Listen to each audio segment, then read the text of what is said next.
বৃহস্পতিবার রাতে ঘুমন্ত অবস্থায় সাপে কামড় দেয় কিশোর রতন পাহানকে। চিৎকার শুনে প্রতিবেশীরা ছুটে এলেও তাকে হাসপাতালে না নিয়ে প্রথমে নিয়ে যান এক ওঝার কাছে। ঝাড়ফুঁক শেষে সাপ কাটেনি বলে বাড়িতে পাঠিয়ে দেওয়া হয় তাকে। শুক্রবার সকালে আশঙ্কাজনক অবস্থা দেখে কয়েকজন তরুণ তাকে দ্রুত ঠাকুরগাঁয়ের রানীশঙ্কিল উপজেলা স্বাস্থ্য কমপ্লেক্সে নিয়ে যান। কিন্তু স্বজনদের অভিযোগ, হাসপাতালে অ্যান্টিভেনম মজুদ থাকা সত্ত্বেও তা প্রয়োগ করেনি দায়িত্বরত চিকিৎসক। এমনকি গাড়ি থেকে না নামিয়ে প্রাথমিক চিকিৎসা কিংবা কোনো পরামর্শ ছাড়াই সরাসরি রেফার করা হয় দিনাজপুরে পৌঁছানোর আগেই প্রাণ হারায় কিশোর রতন। রানীশঙ্কিলে যদি মেডিকেলে যদি আমাদেরকে এখানে যদি ইঞ্জেকশন দেওয়া হয়তো, সাপের ইঞ্জেকশনটা দেওয়া হয়তো, আমার বিশ্বাস যে আমার ভাই বাঁচে যাইতো। আমাদের এই শোকের যে দিনটা দেখতে হচ্ছে, এই দিনটা দেখতে হতো না।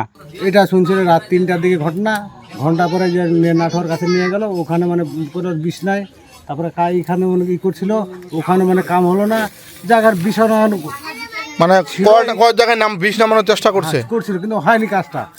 তার আগে খালি ওই কবিরাজ দ্বারা ঝাড়ফুঁকের কাজ চলছিল। একজন কবিরাজ না, 2জন কবিরাজ ছিল। আমাদের মেম্বার সাহেব ছিল আর এই আমাদের গ্রামের এক মুরব্বী ছিল। এরপর রানীশঙ্কিল নিয়ে গেলেন, তারপর কি হলো? রানীশঙ্কিলে নিয়ে গেলাম, ওখানে ওই তো এমার্জেন্সি, তো ওখানে শোয়াই দিয়ে বলতেছে যে দিনাজপুরে নিয়ে যান। তারপরে আর একটা রুগী আসলো ওই সাপ কাটায়, রপা কামাই যাইতে ওই উলের সাপ কাটছিল, ওকেও বলতেছে যে একই গাড়িতে তাহলে 2জনকে নিয়ে চলে যান। 1.5 বছর আগে বাবা লক্ষণ পাহান ও 8 মাস আগে মাকে হারায় রতন। বৃদ্ধ দাদির কাছেই বড় হচ্ছিল এই অনাথ কিশোর। রতনের চলে যাওয়ার পর সেই বৃদ্ধা দাদিকে এখন দেখার মতো কেউ রইল না। কেউ নাই, ওদের কেউ নাই।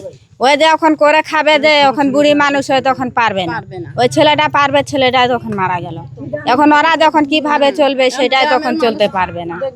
এখন গ্রামের মানুষ যদি 2-1 জন দেখবে তাহলে ওরা চলতে পারবে। আর রানীশঙ্কিলে কোনো চিকিৎসা পাইনি। চিকিৎসা যদি পাইতাম তাহলে তো আমাদের রুগী বেঁচে যেত। ঠাকুরগাঁয়ের হাসপাতালগুলোতে অ্যান্টিভেনম মজুদ থাকার পরেও একের পর এক সাপের কামড়ে মৃত্যুর ঘটনা স্বাস্থ্যসেবার সার্বিক ব্যবস্থাপনা নিয়ে বড় প্রশ্ন তুলছে।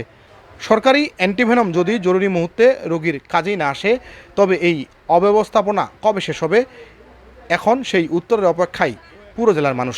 আমার বিশ্বাস ছিল যে রানীশঙ্কিলে নিয়ে গেলে আমরা এই চিকিৎসা পাবো। আমরা কিছুদিন আগে নিউজ পাইছি যে রানীশঙ্কিলে যে ইঞ্জেকশন আছে, এই সাপের ইঞ্জেকশন আছে, এই আশাবাদ করে আমরা নিয়ে গেছিলাম, কিন্তু সেখানে আমরা কোনো চিকিৎসা পাইনি। বাধ্যতামূলক হয়ে আমাদেরকে মেডিকেলে যাওয়ার উদ্দেশ্যে গেছিলাম আমরা, সেখানে আমাদের ভাই যাওয়ার সময় মারা গেছে। এই যে দুঃখ রাখার একটা আমাদের আসলে জায়গা নাই। তার বাবা নাই, মা নাই, আমরা একবার অসহায় হয়ে গেছি। দাদি আছে, এই দাদিটাকে দেখার মানুষ নাই বর্তমানে। আমরা একবার অসহায় হয়ে গেছি।